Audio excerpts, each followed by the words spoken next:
Welcome to the Radiate Wellness Podcast. I'm your host, Christy Clemens Hoffmann. Each week we will discuss tools, tips, and ways to radiate your best life ever, interviewing practitioners, authors, and luminaries to help you on your path. Wellness, joy, peace, abundance. What do you want to radiate?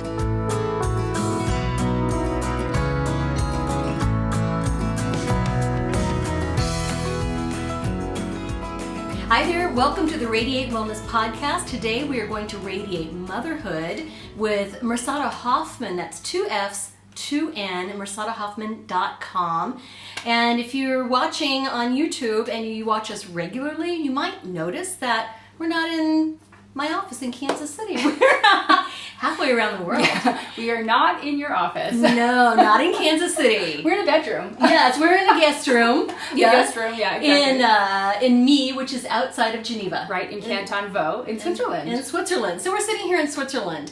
And I just met Mirsada not too long ago when I got into town. I was giving a workshop and she came and we got talking and decided that this topic of motherhood and radiating motherhood and doing so intentionally is something that we needed to talk about. And anyway, welcome, Mirsada. Thank you so much for sitting down to talk with me. Thanks. It's really great to be with you. Yeah, thank you really so great much. To meet you. And so you've been working on being a mother for quite a long time. You've got how many kids? I have four kids. 4 kids. Ages 8. Louis is 8. Emma is 6. She'll be 7 in August. Harlan just turned 5, and Haley will be 3.5. And if you calculate that, that's 4 kids in 4.5 years. That is not for the faint of heart. No, it's not. No. I also don't know that I could have done it any other way, but right. Kind of get it all out of the way. You kind of get it all. I knew that when we decided to keep going that it would be crazy, but yeah. I had, a desire in my heart for these children, and I'm so grateful for them. Oh, that's wonderful. And then your family moves around a lot. Yes, we do. So my husband works for the International Organization for Migration, which is a UN agency that focuses on migration. And we've been in Switzerland for 7 years, which has been amazing. But this summer we will switch continents and we will head to Asia. Wow, to Indonesia. To Indonesia, yep, to Jakarta. Oh, that's fun. Yeah. Moving with 4 little kids. 4 little kids. I can't even imagine. Yeah. You've got a little bit of stress. Yeah, a little bit of stress. And, my biggest way to combat stress is deep breaths. That's great. I mean, really? Yeah. There are definitely days where I'm like,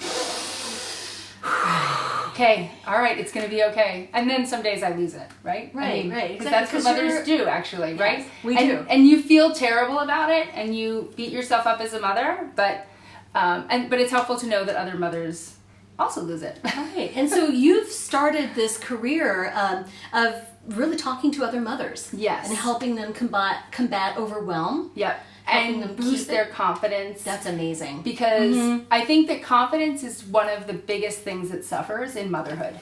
How so? Well, when you become a mother, you're so in love with this baby and you just can't imagine anything else, and you're in the thick of it, right? You're 24/7, and it's totally amazing, but it's also exhausting. It's exhausting. But this baby needs you, right? And so you do everything for this baby, and as the baby grows, it's harder to figure out what they really need and what you're, giving them that they could maybe do for themselves, and how you could make a little space for yourself. Right. Also, because early on, mom is usually the primary, if they're nursing and, waking up in the middle of the night to feed oftentimes, it oftentimes gets saddled on moms, even going forward. And then husbands are going to work, and so they, especially with some maternity policies, like in the States, I don't think that there's any paternity policy. No, so, rare. Sometimes husbands, might take a week of vacation, right? But then they have to go back to work, and that's then really difficult. And then the mom is saddled with taking care of this baby. Everything. So it can be really overwhelming, but many times you're so grateful to have this baby, and you're so happy to be a mom. But then as the years go on, you start to really feel like you've lost yourself. Oh, right? sure. You know, motherhood it's amazing, but it's all consuming. And a lot of times, I know for me, I always wanted to be a mom. It was like my life's dream. Nothing was more important to me than getting married and being a mom. And so when that happened, I was just like, this is amazing and I'm so happy. And then I went on and had more kids. And I did it, but you know, it wasn't, I really suffered for a time, right. You know, and I remember the day that I was on the phone sobbing to my mom. Oh man. And it was like a wake-up call for me that I had just given myself over and done everything for everybody else, and nobody was taking care of me. Nobody. Who's going to do that after all? Right. I mean, we also think that we're looking and we're meeting the needs and we're anticipating the needs of our children, of our spouses, maybe even of our friends, and then we expect, you know, that they'll do the same, and so we expect them to guess, and that's really not a great place to be in. Right? Exactly. It's not a great place to be. Not a great space to get in, to really expect people to be guessing what you need. You really need to tell people, which can be difficult. But I think we're not used to it. Right. No, women are not. I mean, I think that, and, you know, I think that societally still, women are just, you know, they're viewed as the primary caregiver, right? They're viewed as the person who's going to do and be everything for everyone. And then they get lost. And they, you know, their confidence suffers and their self-esteem suffers. And, you know, they're usually not making time for themselves in any way, shape, or form. Yeah. So we were just talking about boundaries and about asking for what we need. Women don't do that. No. And I some women are better than others. True. Right? Some women are definitely better than others. And then there are women who, you know, usually throw themselves into mothering and see it as a beautiful sacrifice that they're making for their children, and they're so grateful and happy to do it until they're not, right? And then in creeps, you know, the frustration, the resentment, exactly. Right. And then, you know, it's difficult because you're doing something that you really want to be doing, and you're feeling resentful about it. So that's, you know, that then becomes really confusing. Of course, right? Especially for the husband or a partner, I think. Yeah, exactly. I mean, I've said to my husband so many times, I'm so grateful that I can stay home with our children. And then there are times he's like, really? I'm surprised that you say that. Really mean that? Do you really mean that? You say that, but then you're so frustrated sometimes, right? Sure, well, it's normal. I mean, it is normal. It's normal, but, you know, it's really about carving out space for ourselves. And self-care in motherhood is a dirty word. It is, because it's supposed to be all for the family. I mean, isn't it? I mean, we've been kind of programmed from a very early age to make these sacrifices, right? Exactly. And we think that it's, you know, we think it's only for a short period of time, and our kids are going to grow, and, you know, but, you know, 1 year turns into 5 years, turns into 10 years, turns into 20 years, and then, you know, I've seen many mothers who have become empty nesters and don't know what to do with themselves. Exactly. They don't know themselves. Exactly. Right. They lost that contact with themselves. And it's damaged not only them, but it's damaged potentially their relationship with their husband. Of course. Because they've been resentful and they feel unheard and unseen. Right. And unappreciated. Totally unappreciated. Right. Totally unappreciated. So how do we ask for this? Like, who do we ask? How do we ask? What do we ask? Well, I think that first of all, the first thing we need to do is we need to make the decision. We need need to decide that we are important enough. Right? Exactly. And that is like the first hurdle, right? So, as I said, I was on the phone sobbing with my mom. Yes. And, you know, this was like a wake-up call for me. And I had been exercising in and out, but never really making serious time for myself. Right. And, you know, I was like disheveled, you know, threw clothes on, you know, would get a shower in the middle of the night, you know, before I went to bed, and then my hair would be a mess, and I'd throw it up in a ponytail and rush out the door and do everything for everybody else. And, go to bed and do the same thing again, right? And I would never make time for myself. And so actually the first thing I did was I started taking a shower religiously every day and washing my hair and blow drying it and putting mascara on. They were little things that only took 5 minutes, but that was the beginning of my journey. Oh, wow. Just to show up. To show up for myself. Show up for, right? exactly.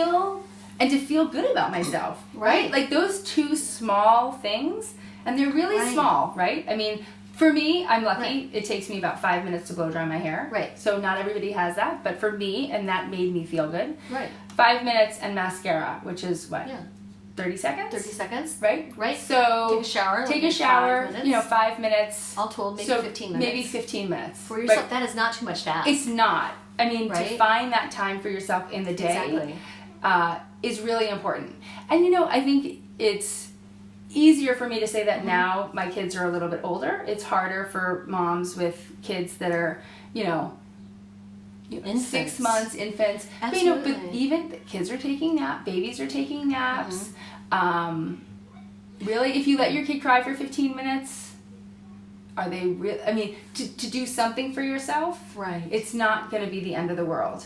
And, the other thing that I've really seen is my kids see how I'm taking care of myself. And I'm really setting an example, particularly for my daughters.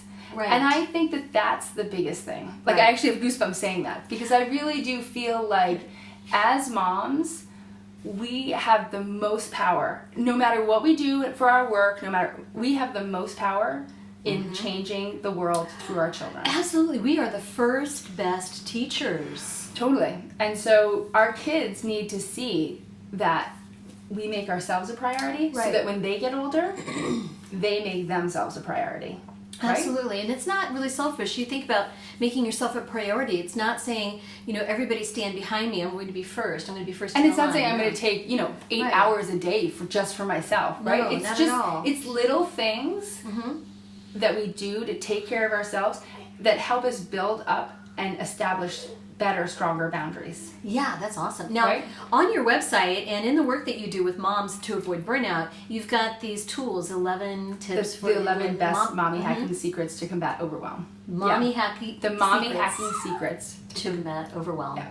That's fantastic. Yeah. And so, some of those are establishing better boundaries. Right. Self-care. One of them is audiobooks. I love audiobooks. They're like my best friend. Okay, can I say podcasts? Podcasts, of course. I listen to a ton of podcasts. Radiate Wellness. I was listening to it this morning. And yeah, I think because you're in the car, you can put your earbuds in. Right. If you're in the car by yourself, I do it in the grocery store. Yeah. When the kids are asleep at night, maybe if my husband's not home, I'm cleaning the dishes.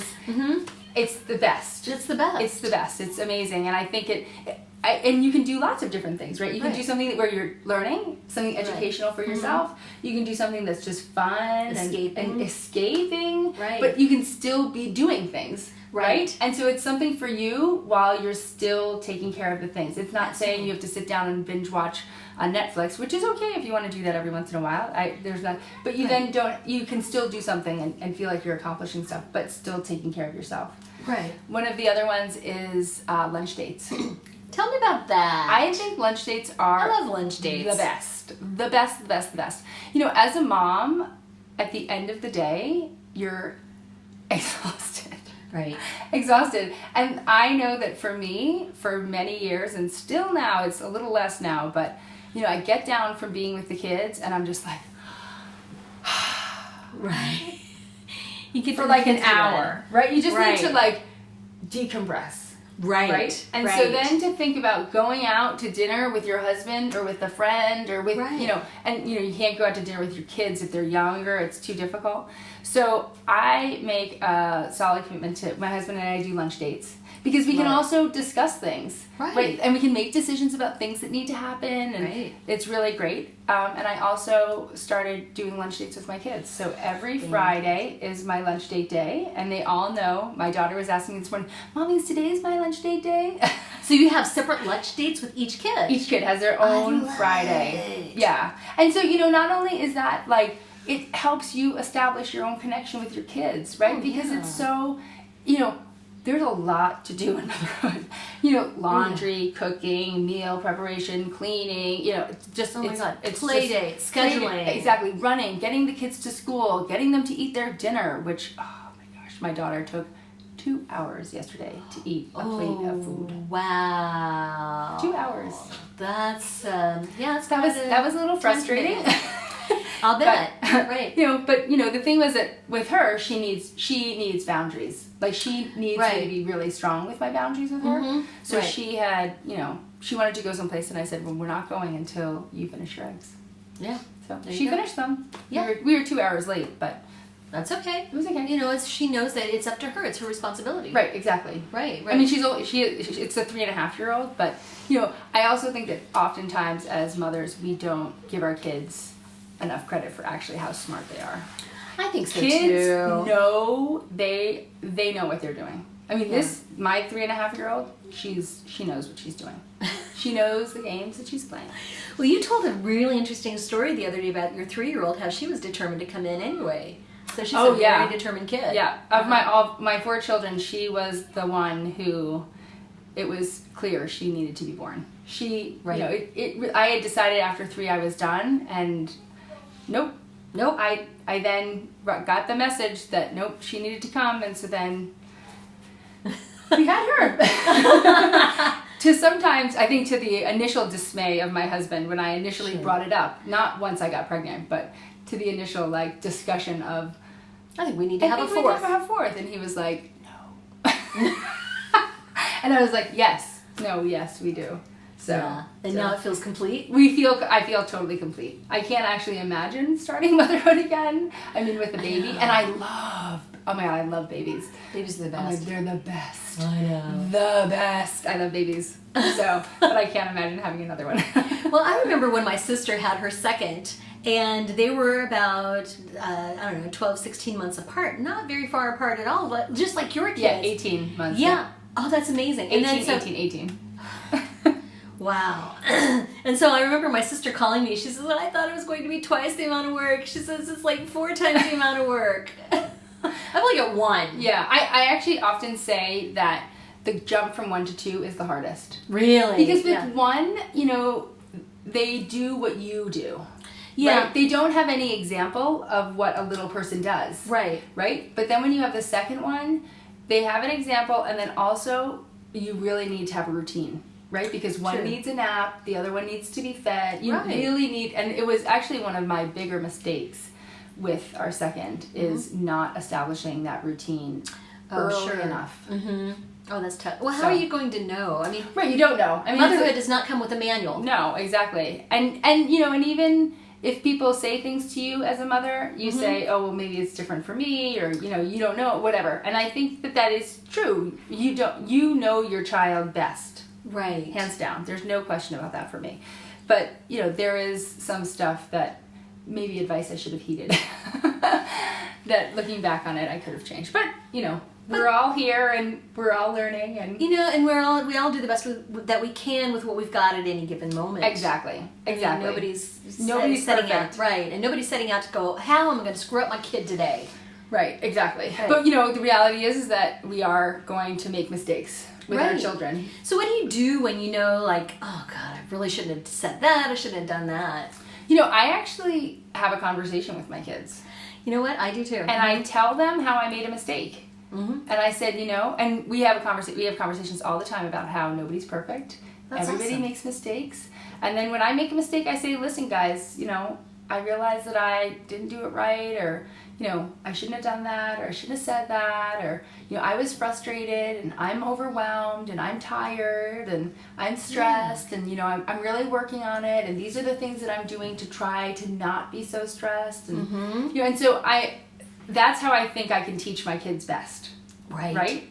Well, because they need to know that feeling frustrated is okay. Totally. Being angry is okay. Being overwhelmed is okay. As long as we have tools to recognize and get out of it. And when my kids, they do something wrong, I say to them, so do you see how And do you remember when mommy did that before, right? We're still learning. We're always learning. That's a big part of life, is we're always learning, and we're never going to get it perfect, but some days are going to be better than others.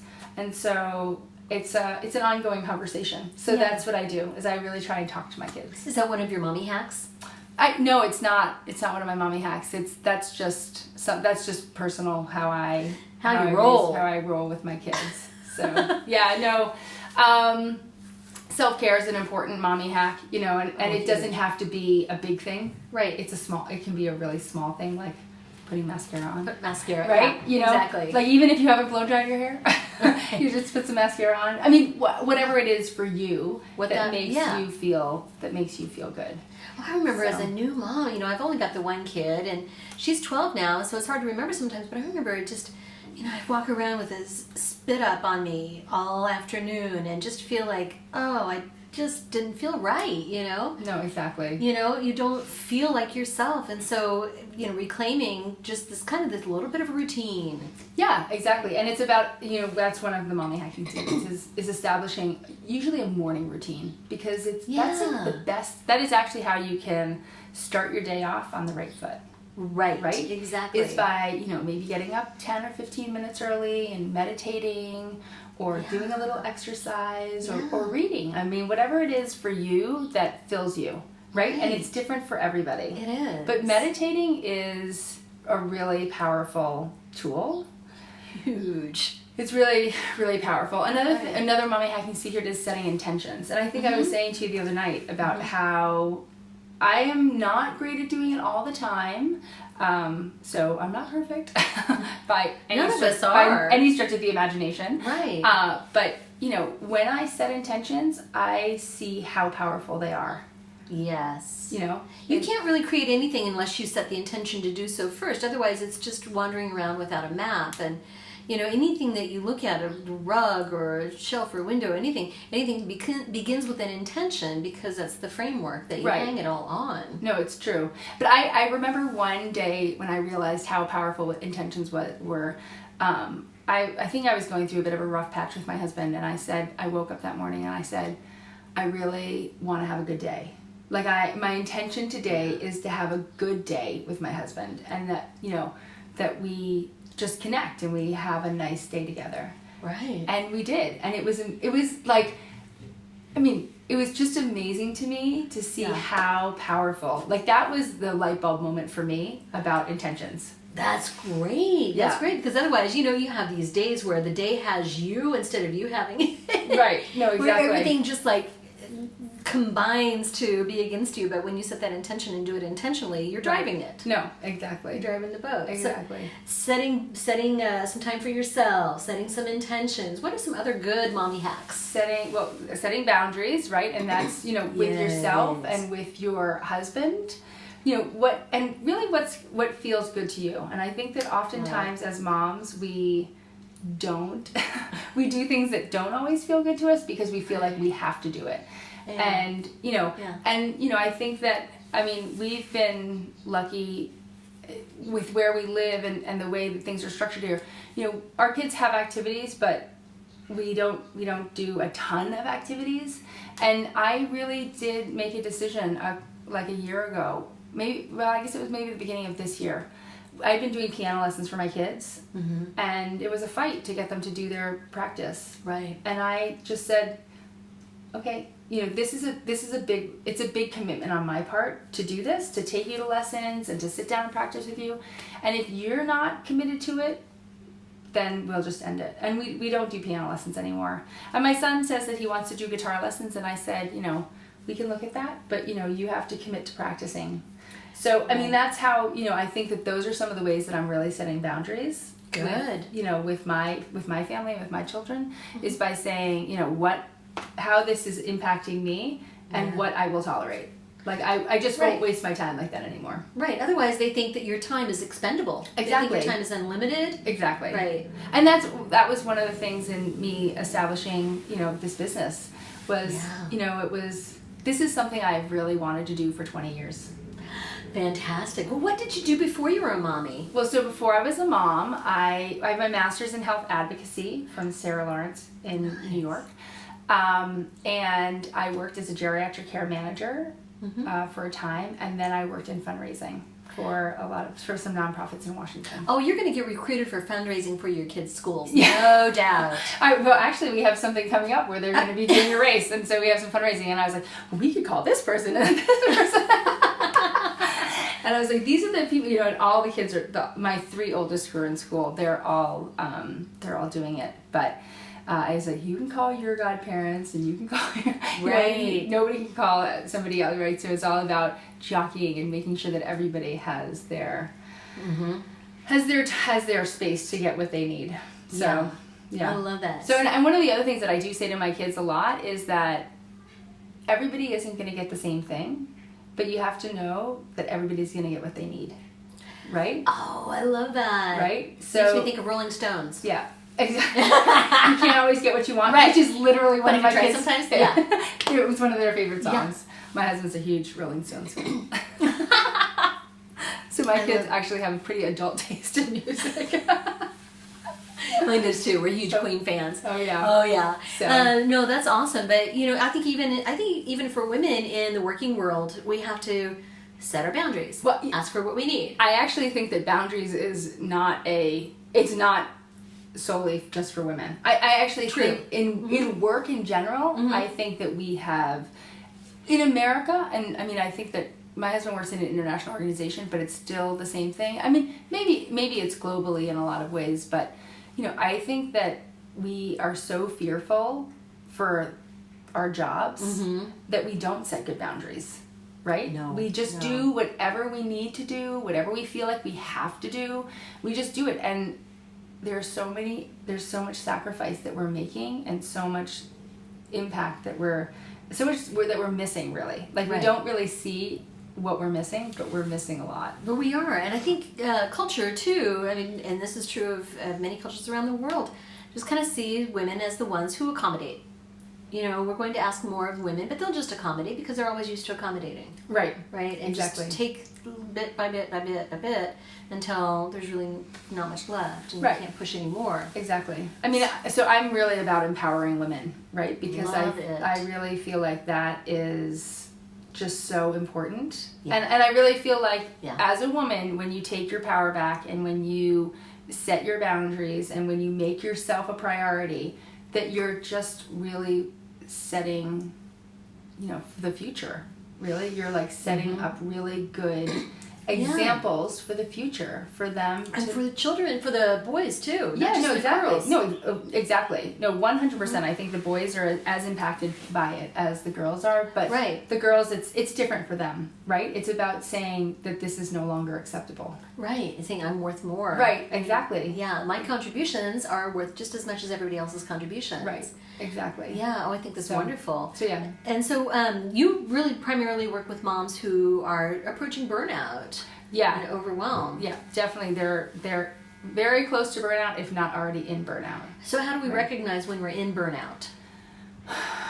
Well, it's usually we're so frustrated and overwhelmed that we can't even, we hate where we are in our lives, right? Yeah. We're just miserable. We love our kids, but we just, we want to throw our hands up and we just are exhausted. Right. Right? We're just exhausted. So I think that's the best way, and to just see how, and when we really feel like nobody's listening to us, we're completely unseen, nothing we do matters, that's, my interests don't count. Right. Nobody cares about me. Right. Nobody cares about me. Like, I'm doing all this work, and nobody is really recognizing how I'm contributing.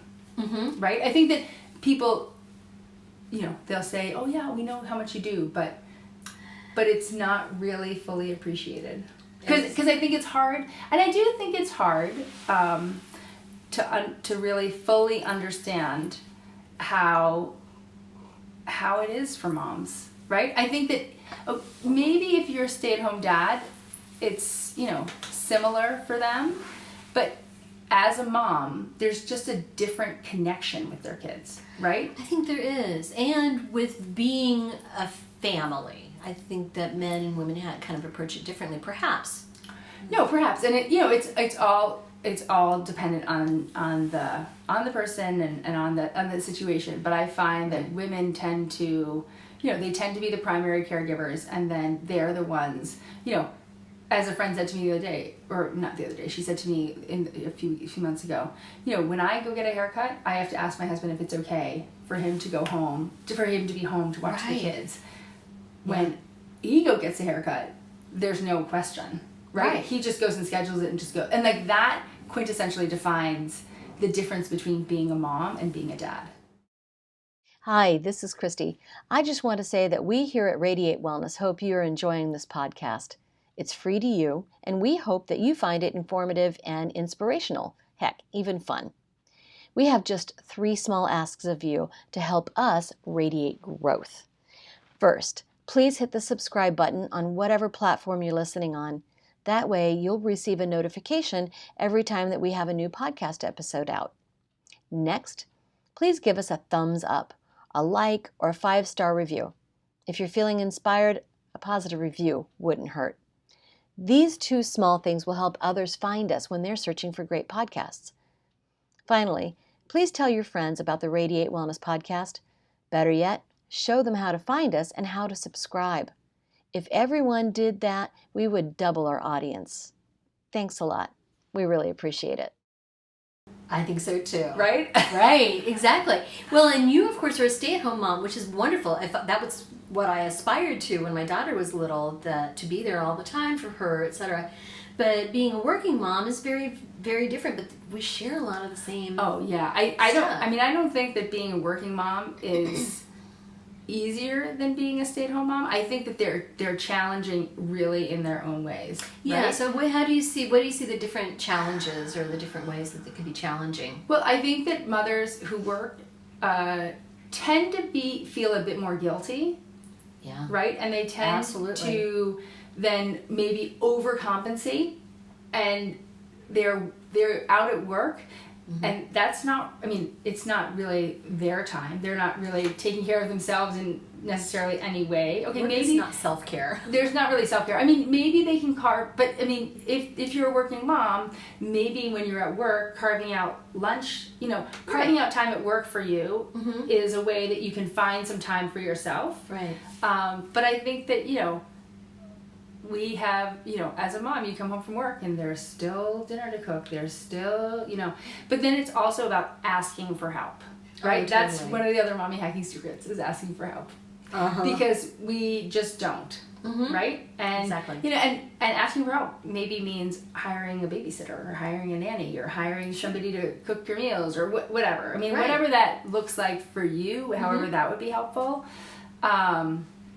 That is one of the mommy hacking secrets. So I think that as a working mom, it's not easier because there's so much to do. And then it's the kid is sick and you're juggling work and you're and you're conflicted, right? Because absolutely. I'm home with my kids all the time, but there's still it's difficult. But if my kids are sick, I can usually rearrange everything so that it's not a problem. Right? Exactly. But as a working mom, it is not always that easy. No. Right? No. And then the guilt comes in, and or I'm on a business trip, and my kid's sick, and and I'm not there for them. Right. I've got a meeting, and my kid's got a concert. Right. Exactly. Or parent-teacher conference. Right. Exactly. So it's different. So those are different things. But so one of the other mommy hacking secrets is give yourself some grace. Right? Oh, God. Thank you. Right? Yes, because that's huge. We don't. Right? We just beat ourselves up and we say how we didn't do this right and we could have done this better and, we should have done this and we should have done that. And the reality is that we're all, as you said earlier, we're all doing the best we can with what we have at the time that we're doing it. Right? Absolutely. And, okay, maybe we make a mistake and maybe our kids will, be frustrated with us later, but, we are doing what we can. And as it was so funny, somebody said to me one time, I think when one of my kids was small, when my youngest was small, my oldest was small, the things that you think your kids are going to be mad at you about They're not mad at you about those things. They're mad at you about other things, and you're like, I thought I got that right, And it's the thing that you thought that you totally messed up, right? That they're like, it didn't bother them, right? Exactly. And then the thing that you're like, I nailed that. They're like, I'm so mad at that, So that was the advice that somebody gave to me when my oldest was a baby. That's perfect advice. A piece of advice that I hated when my kid was small is nap when they're napping. I said, oh BS. gosh, yeah, come on. That's when you wash bottles and dishes and clothes. And yeah, exactly. And you take a shower. And you take a deep breath. Right. I mean, you're like, oh my God, thank God, it's quiet. Right. It's quiet. I don't have to be holding a baby. I don't have to be, it's quiet. I can read an article. Yeah, exactly. I also, one of the other things that moms always say, and this will probably resonate with you, is, you put your kids to bed and then you stay up till 1 o'clock in the morning because you're like, oh my God, it's so quiet, and you're doing things for yourself, but then you pay the price for it, right? You do, right? exactly. Because in a way you also you've overextended yourself, right? And you haven't set good boundaries, and you haven't made yourself a priority, so you don't have that morning routine. So then what you're doing is the alarm is going off, or the kids are coming in to wake you up, right? And then you're like, I gotta get out of bed, and you start your morning off kind of on the wrong foot, right? But when you set aside that time and really, get up a bit before the kids, that really is it's huge. Oh, absolutely. You can get your ducks in a row before your ducks get behind. Exactly. Right. And and that means, getting to bed earlier, right? So it does. Doing some of those things. But then I think that oftentimes we think we have to do these things. And it's about really being clear about our priorities. Absolutely. Right? Being mindful about our priorities. Right. Yeah. Being mindful. 5 hours, is this going to make a difference? In 5 minutes, is this going to make a difference? Right. No, exactly. I mean, it's not. Right.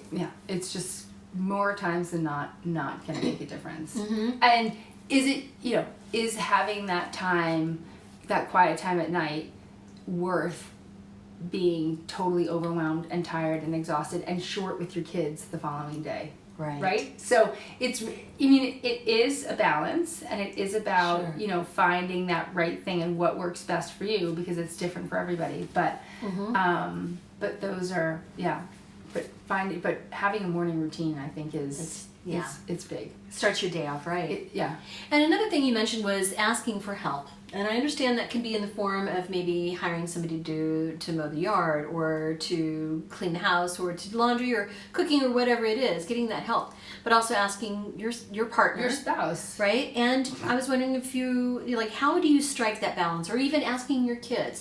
So how do people participate in a household? Well, so last night, my son said, "Oh, Mommy, how can I help you?" And I said, "Oh, I had started to turn the clothes right side in for the laundry." Sure. And so he did that for me, and then that was perfect. And then he said, "Mommy, what else can I do for you?" I said, "Oh, you can go get the basket, and you can put all the clothes that need to be washed in the basket and put it at the top of the stairs." So while I was helping everybody else, get ready for bed or brush their teeth, he was doing that. And then after everybody was bed, I just had to pick up the basket and walk downstairs to do the laundry. Right? Yes, I mean, exactly. that was huge. Yeah. That was huge. And he felt like he was included. helping me, right? And that's important for them too. I think so too. It's really important to let your kids help you. And sometimes they come down in the morning and say, "Mommy, how can I help you?" And I'm trying to make pancakes or scones or I don't know, something. Stay out of my way. That's actually how you can help me, is just by but sometimes it's about finding a task that's going to take them a little bit longer to do. Right. Yeah. Right? Exactly. Thinking about something that's going to take them a couple of steps to do. Right. So. But give them some independence. Give them some direction. And give them something. To do. I think that oftentimes, when we feel overwhelmed, we just don't want them to do anything, because we just want to get it done ourselves. Right. And that's a disservice. Really. It is. Right? Tell me more about that. Yeah. Well, it's a disservice because when you don't teach your 4-year-old how to bring his plate to the sink, then you have a 12-year-old who's leaving and getting up from the table and, not helping you wash the dishes. Yeah. Right? Exactly. I mean, that's really, it's because it's steps. It is, it's isn't steps. And so they need to learn steps along the way. And training them along the way, too. Yeah, exactly. Yeah. And what about spouses? How to get them on board with helping more? Well, I think that, my husband's, there are certain things he does better than me. He's actually a really good cleaner. Gonna have him come to my house? Yeah. So he cleans up a lot, Good. And when we have guests, he cleans the bathroom and he gets things ready and makes it nice. But, the way that I've really asked for more help from him is by saying, I'm going to go away and I need you to watch the kids. Oh, right? good. So, because we live in Switzerland, my mom's in the States, and, my mom's not super well, and so I wanted to go see her, and, I've said, okay, I'm going to go, and we do have some help at home. We do have help with the nanny at home, but, he would be fine to leave the nanny with the kids, and I've said, no, you're gonna, what you're gonna do is she'll come her regular time, but you need to do breakfast with them. You need to do, you need to do these certain things, and she can build in like some extra hours maybe on a Saturday afternoon, but you need to do the Sunday with them. You need, and it's a gift to him and it's a gift to the kids. Yes. And we don't really see it because we're so worried, like, oh, is he gonna? But they then get more confident in their parenting abilities. Right. They build more relationships with the kids in different ways. Absolutely. The kids notice. The kids notice, right? Yeah. So that's really, that's been my biggest thing in asking for help with my husband. Good. And, and also, we've always done, on Sundays, we do a family dinner, and then one of us does bath and one of us does dishwashing. Perfect. And so we do that, and I have more been saying to him, you do the bath and I'll do the dishes. Because it also, again, it gives him more time with the kids. And as I've said to him, because sometimes he gets frustrated, he gets frustrated and then he doesn't have as much time to repair it with the kids. Right. I'm with the kids all the time, and so when I get frustrated, it's like a blip on their whole day with me. Yeah. When he gets frustrated and he's only with them for a short period of time, it's like 25% of the time, right? It's 25% of his time with them. Yeah. Right? And so then that's a good point. So, that's like one of the inequities of being a mom, right? And really being more with your kids and having a different connection with them. I sometimes think kids are a bit more forgiving of moms than they are of their dads. Yeah, I think that's true. That's true. So, yeah, 'cause sometimes dads don't really take to heart the nurturing component of it. Right. And I think it's a bit more challenging for them, right? It doesn't come as naturally for them, Right. and then they are nervous with it, and they don't feel as comfortable with it. And, as even just like with my kids with piano or with anything, we were just reading a book last night about how, you have to have a can-do-it attitude. Yes, right? Not a growth mindset. Right, totally a growth mindset. Right. Right? And knowing that, okay, you might mess it up, but the more you do it, the better you're going to get at it. Yes, absolutely. So... And we talk about this not to be sexist or to be, gender preference in any way. There are just innate differences, especially if you've got one spouse who stays at home and the other spouse who does not. Then the spouse who is with the kids all the time has more opportunities to repair. I love the way you put that. Yeah. No, right? because it's frustrating, and I think it's difficult because for kids, they want to be with their dad. As you can hear my kid trying to open the door. I know, it's kind of hard to find a quiet moment when you're a mom. And I actually love that happened. They've been quiet for so long, and now they're like, "What's going on in there?" I want to get in there and find out what's going on. Oh, I love that. Oh my gosh, I know. I'm just honored that you could sit down with me at all. Well, it's been so fun, and it's one of the things that I love about. I love connecting with other moms. It's so nice, and it's really, and I think it's important. I think it's really important work. So I think it is too. And what's nice is that you can go ahead and let them in if you'd like. Mommy, what? Hi, buddy. can you bring the magnetic towel upstairs for me? You can carry them up, or you're gonna wait 10 minutes, and I'll bring it up to you. Okay, buddy? Mm-mm. Yep. 10 minutes. Mm-mm. Harlan, Jack, can you ask Venus to help you? Mm-mm. No? Okay, well then you're gonna have to just wait. I will be with you very soon. Harlan. Mm-mm. Harlan. I'm gonna count to 3, and then there's gonna be a consequence. 1, 2. That's actually something I do with my kids a lot. Masterfully handled, I have to say. Way to go. Do it is the 1, 2, 3 consequence. Well, as I say, if you don't want to listen, that's okay, but then there's going to be a consequence. Right, But you absolutely. have to be willing to follow through on it. Oh, yes. Right? I mean, that's the... Yes. So, and I think that when we're frustrated, we sometimes say things that we're not really willing to do. And it's a mistake we all make, and I make it, regularly. But it's something that I'm really trying to be more mindful of, is really making a consequence. And sometimes when I can't think of what it is, I'll be like, it's something you're not going to like. And that usually then they know that I'll come up with something that they don't like, and so they leave. Have you ever read Love and Logic or followed that program? Yeah, I have. They'd say, okay, there's going to be a consequence. Try not to be worried. Yeah, exactly. And sometimes that's the worst consequence. Yeah. Is A having to think. friend of mine said, her son would be like, Mom, can I do this? Can I do this? And she'd be like, if you want an answer now, it's no. Or you can wait until I have some time to think about it. That's brilliant. So Okay. if you want an answer right now, it's no. Right.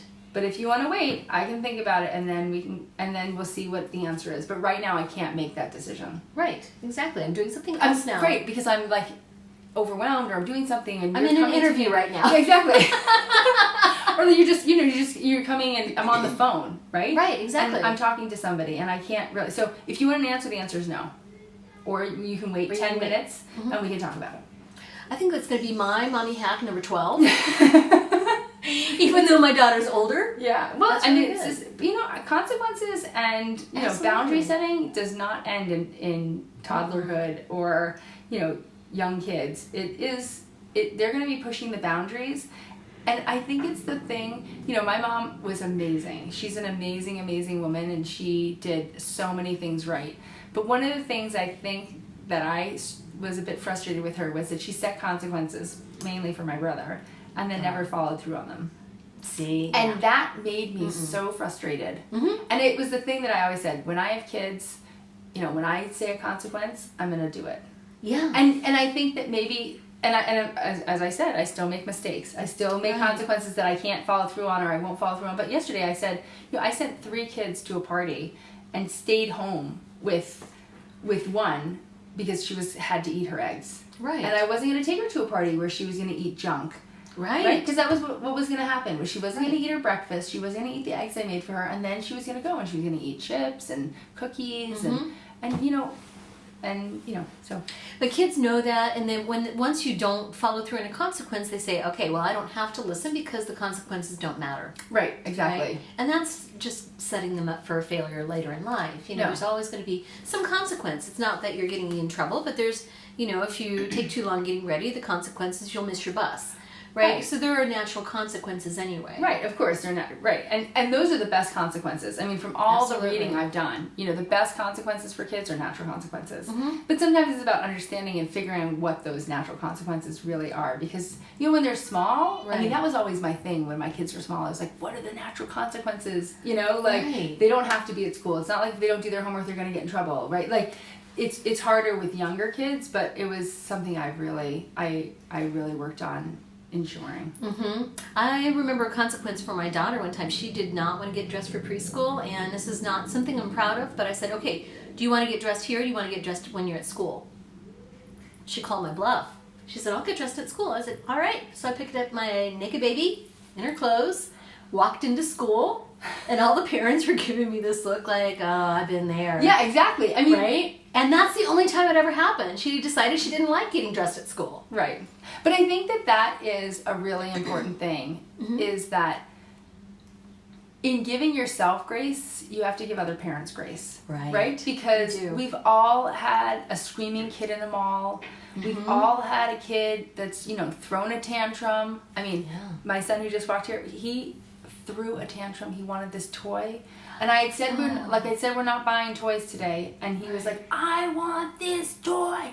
Screamed from one end of the mall to the other to get to the car. And I was like, oh my God, this is so embarrassing. But I was like, no, I said no, and it's no. And I'm really sorry. And I'm really sorry for all you people around me that have to hear my screaming child. But you need to understand that when I say no, I mean no.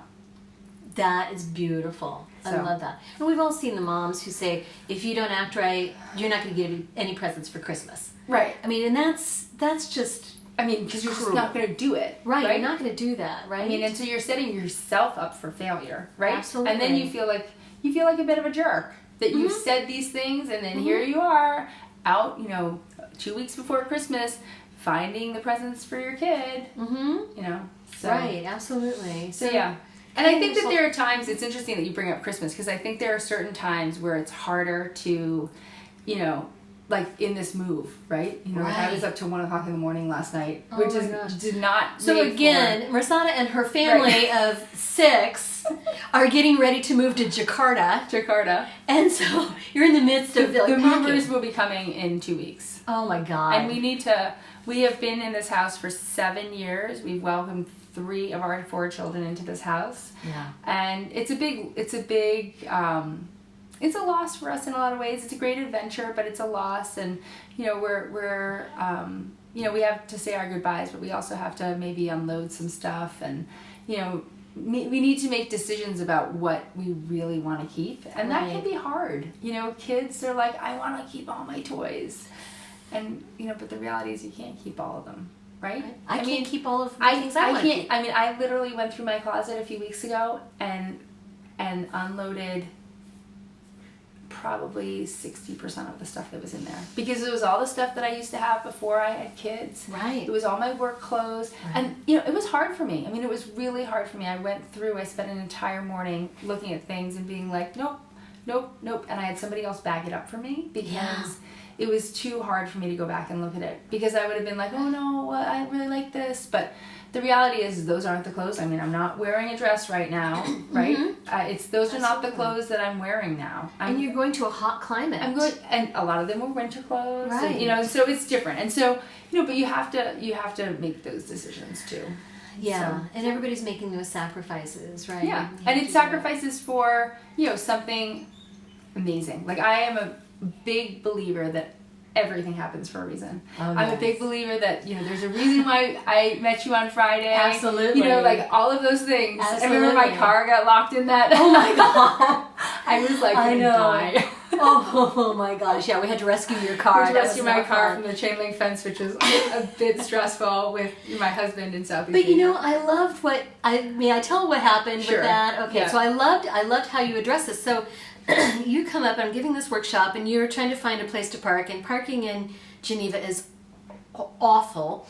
And so you found this workplace. They were doing construction site. Right, construction site, thank you. And parking there. And then when you came out of the workshop, they closed it up and locked it up. And then you came back in and said, oh my God, this is a nightmare. They've locked my car in this work site, in this construction zone. And so we went and found out it wasn't really locked. It was more like just kind of tied. The gate was kind of tied. Yeah. So we unlocked. But then you said, well, I've got diplomatic plates on the car, and I was thinking I was invulnerable, or that I was invincible here with these diplomatic plates, and here's my lesson, not to think that, just because to not be so arrogant. Thank you. I was really being arrogant. I mean, so we all have our moments that we may not be so proud of. But I love how you put that together. Yeah, I mean, that was, You owned it right away. You said this was directly the result of my, my arrogance, my privilege, right? And so recognized it. So, and it sounds like you take the same grace to motherhood. I try to, and I'm not, as I say, I'm not perfect, but I love being a mom. It's like my greatest gift in life. It really is. Yes. But, there are days where I'm like, wow. What was I thinking? 4 kids? Oh my God, 4 kids. That's amazing. But they are, kids are really a blessing. And, when you hear them laughing and you hear them playing, I have to say I love the age of my kids now. And from the time my 4th was born, I've always said, no, don't grow anymore. I love, I love this age. And I think that, this is it's less physical now than it was when they were younger, but, and it's becoming more emotional and less physical, which is really hard, because it sucks your energy just in a different way. Right. And even more important to be taking care of yourself, right? Yes. Because when they're younger, you think, oh, when they get older, I'll have the time for myself. Right. But you're emotionally worrying about them in a different way, and that takes your space, and that takes your head space and your time. Yeah. And so you're unable to really find that time for yourself. right? Because you've been so used to giving it in a different way. Exactly. So it doesn't mean like, oh, I'm, my kids are older now, I have all this time for myself, because you don't. No, and as I was saying earlier, it's like, where does it end? It's going to get better when smoke is going to clear when my kids are in elementary school. Oh, it's going to clear when they're in high school. But then they graduate high school, and then they go into college. They graduate high school, and then they graduate college, and then they get families of their own. And it's like, it's always there. It's always there. You're always going to be this mom and this person in their life, right? Yeah, exactly. And the other thing is that it doesn't matter if your kid is 3 or 30. Right. You're always worried about them, right? And it's easier when they're 3, I think. Because you know what you're worried about. And you have the control. Right. Right? Exactly. But when I know where they are. 30, you're worrying about them. You want them to be happy. You want them to feel good about themselves. And you don't have control on that. No. And that's really hard. Motherhood is a gift, but it's definitely a challenge at the same time. It's not for the faint of heart. It is not for the faint of heart. And I know you wanted to be a mom all your life. I did too. It took me a long time to finally be a mom, and it took tests and interventions and all these things. A stint with the fostering system, and then also an adoption. So, and I think even for moms like me, and I know plenty of moms who've been through in vitro, who've been through many years of fertility, it sucks. But then when you finally get to be a mom, you realize that, maybe it's not what I thought it would be. Right, but the other thing is that I think that sometimes, maybe if you've struggled so hard, and then you get to be a mom, you might feel, I don't know, I mean, you want to do it perfectly, you want to do it fully, and then you give yourself 100% because this is something that you wanted, and now you're so grateful you had it, and then you lose a bit of yourself, right? Because you now feel as though you've been given this blessing, and you worked so hard, and you're going to just fully embrace it, and you're just going to totally give yourself to it, right, at the cost of yourself, a bit of yourself anyway. Exactly. And you realize that motherhood is not perfect. Right, it's not perfect. And it's a different journey, and I think mothers need to, as I say, give themselves grace, but also give other mothers grace, because, motherhood looks different for everybody. It does. And if you're a stay-at-home mom, and you're judging a working mom, or you're a working mom and thinking a stay-at-home mom has it, everybody has their challenges. Everybody has their struggles. And nothing's perfect. And I really believe that as moms, we need to take care of one another. I love that. And that's why you started That's why I started this. That's why I started it. Because I really want to support other moms. And I want to help them in taking care of themselves. Right. And in taking care of their families. Because I really believe that if you take care of yourself, you're doing such a huge service to your family. Oh, absolutely. I love it. And so you help moms take care of themselves through your work. And Yeah. so it's MirsadaHoffmann.com, 2 F's. 2 F's, 2 N's. Right, .com. .com. And I'll put your link in the show notes. Great. As well. So moms around the world can reach you. And through the miracle of the internet, we can be in Kansas City, we can be in the Geneva area, we can be in Jakarta. Exactly. Right? But we're still connected. Exactly. And I work with most of my moms, not locally. It's it's through the internet, and it's over Zoom, and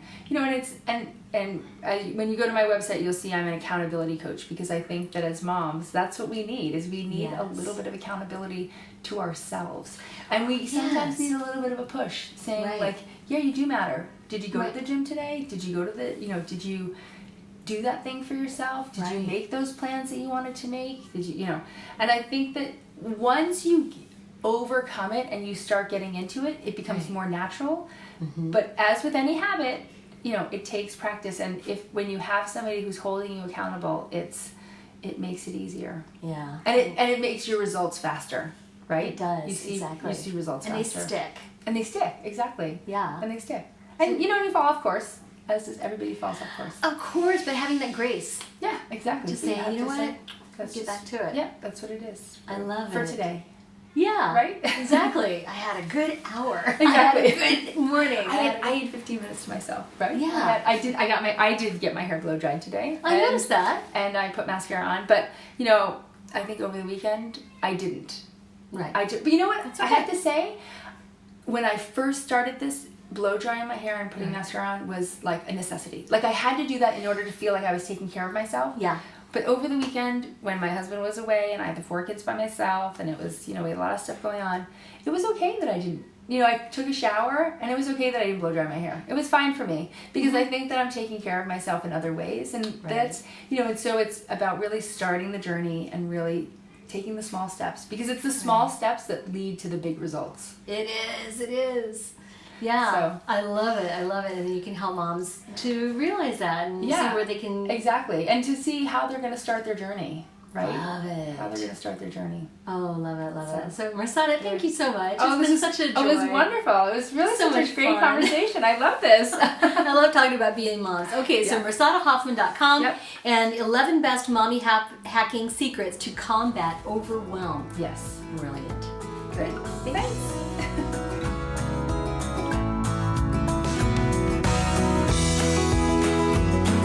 Radiate Wellness is a community of holistic and alternative healers and consultants based in the Kansas City area, dedicated to helping you create spiritual, energetic, and physical well-being. To learn more about our practitioners, services, classes, and events, or to schedule an appointment, visit us at radiatewellnesscommunity.com.